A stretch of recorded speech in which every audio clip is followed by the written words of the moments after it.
So here's the deal. We have to go into this last round and we need everything. We need to qualify on pole, we need to win this race, and we need our main competition to finish third. So this is a tall order.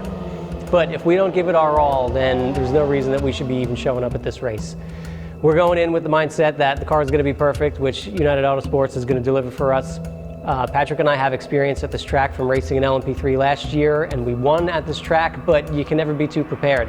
We had an opportunity to get down here in Miami to visit GPX Lab by my good friend Jeff Siegel, who created this driver development space. He's got an amazing simulator. He's got full data analysis. We've got all the tools that we need to really prepare ourselves. We've got a model of the LMP2 car specifically that we're racing, exact with final drive, all the gear ratios, all the stuff that we need to kind of replicate the experience so that when we show up in Sepang, we are ready to hit the ground running. What typically happens with turn one is you'll overslow a little bit towards the end, and then you get into the maintenance throttle. Also, like if you're tight enough around the apex at the beginning, you have no choice but to wait for to accelerate until you've turned all the way around and then you're straight. If you come off of this apex curb like a car width or so, in the middle and just try to wait, thinking more so that you're trying to create the straight line so that you can accelerate some between 1 and 2, you'll get the chance to give it more throttle in a more effective way, right? So after all these rounds, we don't have the points that we were hoping to have, but just being at a deficit, we have nothing to lose. So we might as well go for it. If there's a chance, I'm going for it, 100% in. We're trying to achieve everything we can get. We're working out, we're meeting with engineers, we're calling around, we're talking to each other daily, we're flying down doing these simulators. We're working every angle that we can work at so that we show up and we are just animal and we can make it so that we get as many points as we can get qualifying and we're ahead of our competitors so that we finish this championship out and clinch the championship for second season in a row, first season in P2. So it's a tall order for sure. But it's not unachievable and we can do it.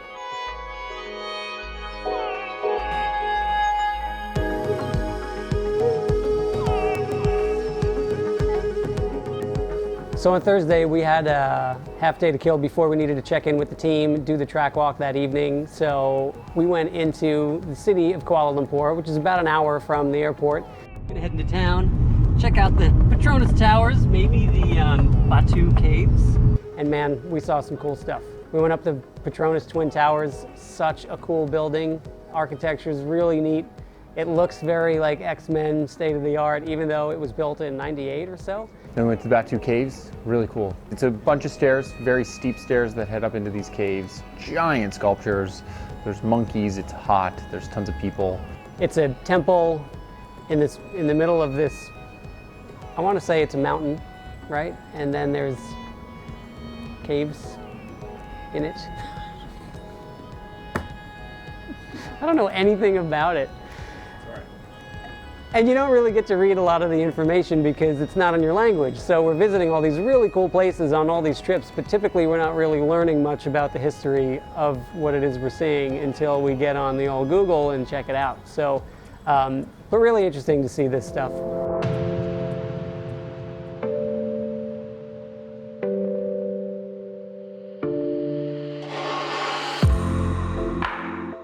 Beautiful Malaysia. It is beautiful right now. It's a muggy 90 degrees. Might be creeping down to 89. It's extremely hot. Inside the car, it's very hot. Outside the car is hot. Our crew guys are hot. The mechanics are hot. In the car, we're hot. The heat soak, all the competitors at lunch are just talking about how hot they get. The second they get out of the car, they're just limping.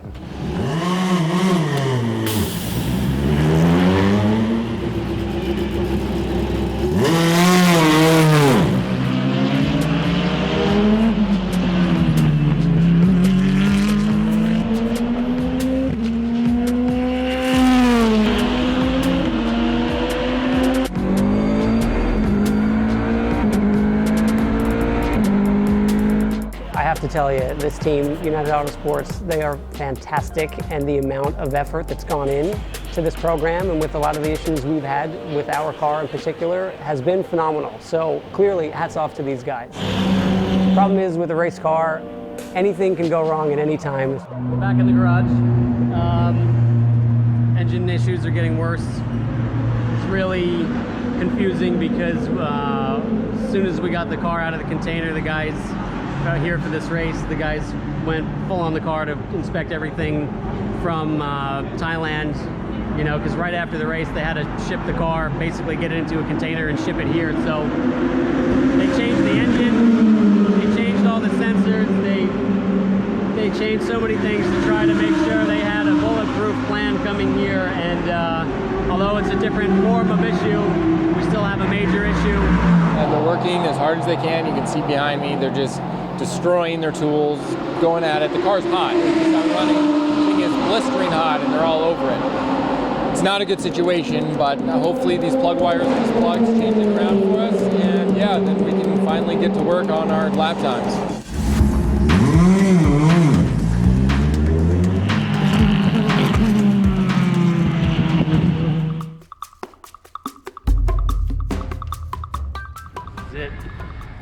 It is Saturday morning.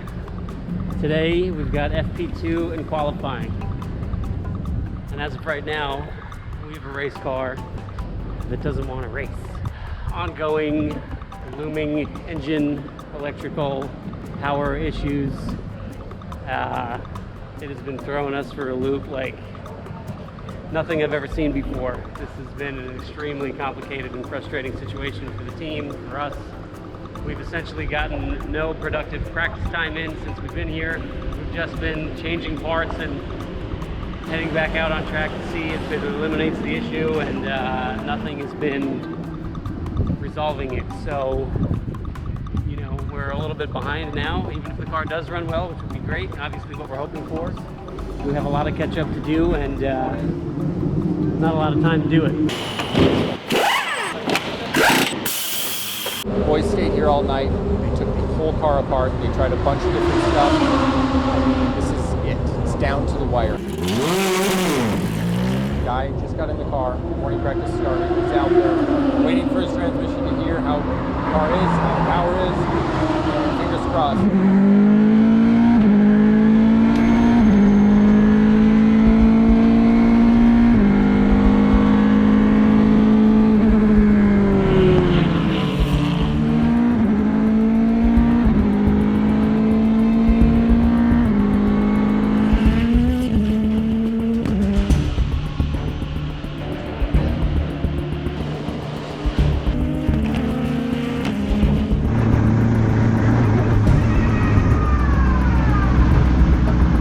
We're back.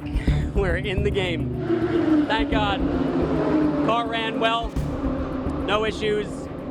The guys, you know, still didn't have a truly clear idea of what our issue was, but, you know, we are completely out of time. They changed as many things as they could in the car to ensure that we could still get out this morning, because some of our backup changes would have probably taken about 18 hours or so to change the entire wiring harness in the chassis. We needed to see if this worked, and if it didn't, we would have maybe foregone qualifying in order to change that to be ready for the race tomorrow, but it worked. However, we've been here before where we resolved an issue and then we had it resurface, whether it's due to heat soak or something. It's gonna be extremely hot here. It's 9:10 in the morning, I'm pouring sweat. It's really warm, but right now the car runs. I just put it P3 with 2 or 3 flying laps. We were purple in Sector 1 and Sector 2 on my in-lap, so car's competitive.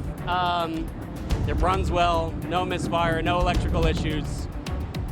We're back in the mix.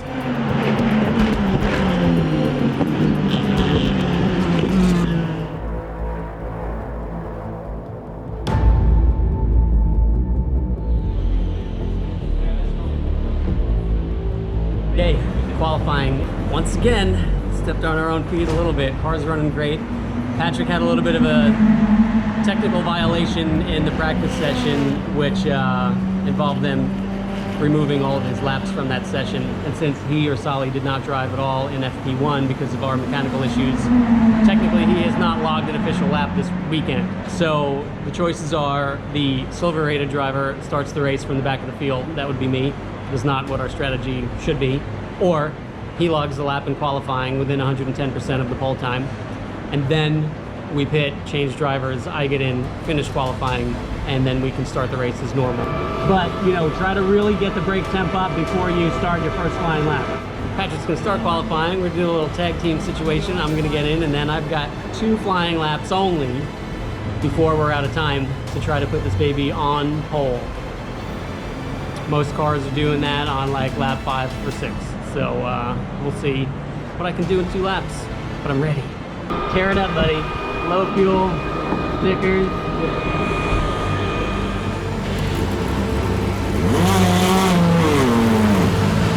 It is going to be about a race win for very many of these teams. It's going to be about a championship win for these teams, and that championship win comes with one of the biggest prizes in world motorsport, an automatic entry to the biggest race in the world, the Le Mans 24 Hours in June.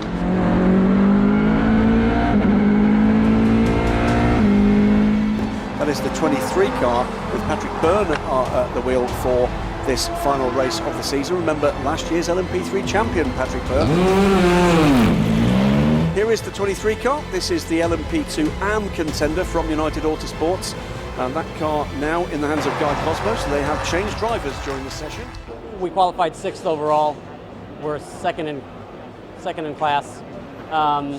Oddly enough, our main competition, the ARC Bratislava team, did not grab the pole in P2 AM. It was the Algarve Pro guys. And they're not really in the championship hunt unless the both of us DNF. So, you know, they get that extra point. That still leaves the 9-point deficit to Bratislava. We start 1 position ahead of them. It's a moot point because the car we needed to qualify ahead of, we did. And now we have a good possibility when going into this race, and we raced really hard, so we're looking for the championship win. This is it. It's coming down absolutely to the wire for this championship. We need to defend our victory. We're going to give it everything we have. Tomorrow's a whole other day, so we're going to regroup and come back at it hard.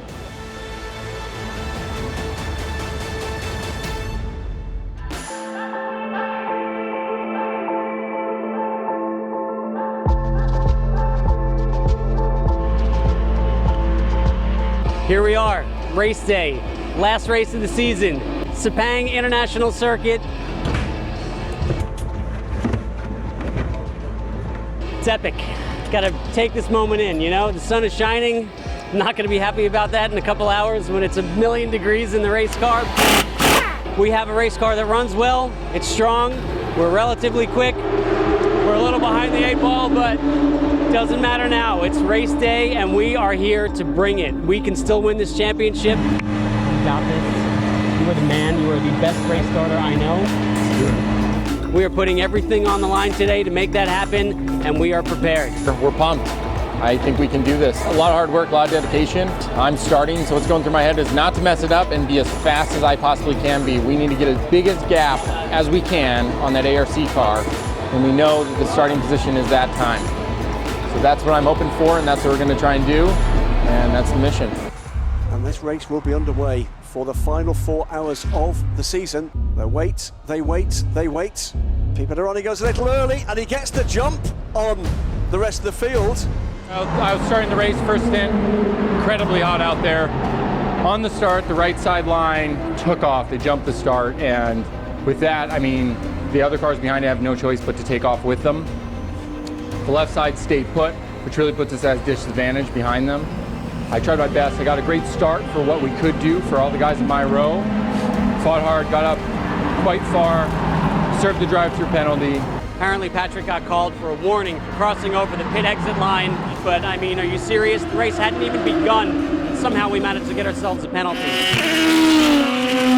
Then it was just from there, it was making up that delta from the drive-through penalty. It's extremely hot. You're just looking at your time, seeing what you can physically do, playing with brake bias, playing with traction control, trying to get the best time out of this car you can get.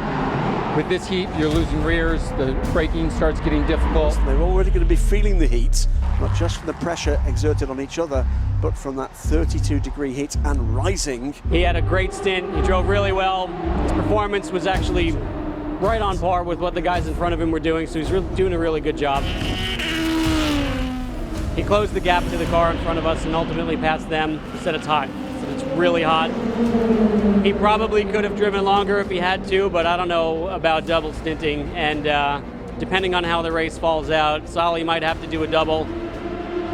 I'm not sure if anyone can in these temperatures. We'll see how Solly holds up, and whether or not he does determines whether or not I do more than my stint and a half. The championship players are all in play here. For about mid-race, Solly's in the car. We're exactly where we need to be in running order. We are ahead of the Algarve Pro car, who's ahead of the ARC car. If it finishes like this, we will have the championship.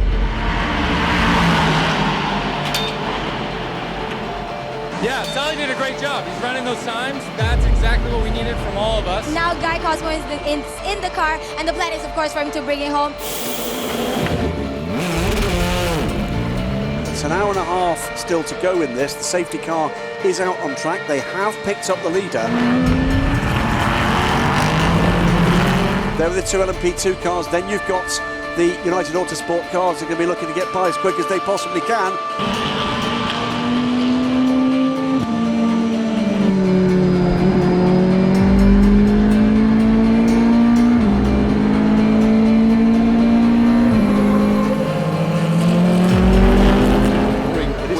A lock up there from the 23 car, Guy Cosmo.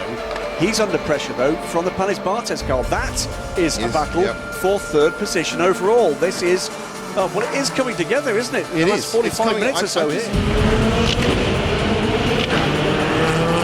That's 23. It's the 23. It's the 23 car. That is LMP2 AM. And if he can't get that car going, that is the championship gone in the last half hour again. This place, dear me, what is it you serve up in Malaysia here? Well, apart from the heat, I mean, that's the thing. Well, I think that is going to be a crippling disappointment for United Autosports.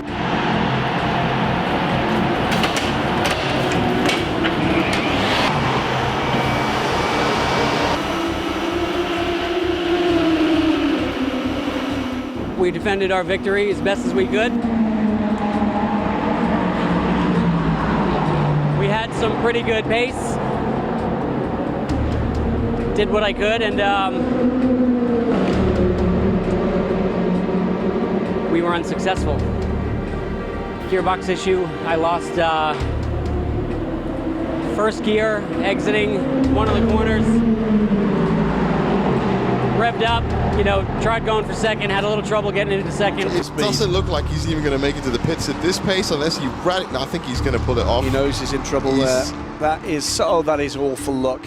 Yeah, now let's not forget, by the way, these are our reigning LMP3 champions. Yes. The two of these three drivers. Guy Cosmo, long-time professional driver of the United States, and he's been guiding through the career of Patrick Burke. That is terrible, terrible luck for United. Tried, driving around it, flipping myself, using the clutch. I gotta sit down. It's hot out. Malaysia, not cool. And I was only in for like an hour and a half. I was suffering, but I was okay. I figured if I needed to back down my pace a little bit, I could, to try to conserve some energy. The car was really friggin' good. It's like I want to cry. My wife will make fun of me because I usually don't cry no matter how much I'm upset. And I'm a little dizzy, so I think the worst issue is that once we stopped, man, it just flooded me and I was so heat soaked. But this guy. We did what we could. I'm so proud of him. This guy killed it. He rose to the occasion.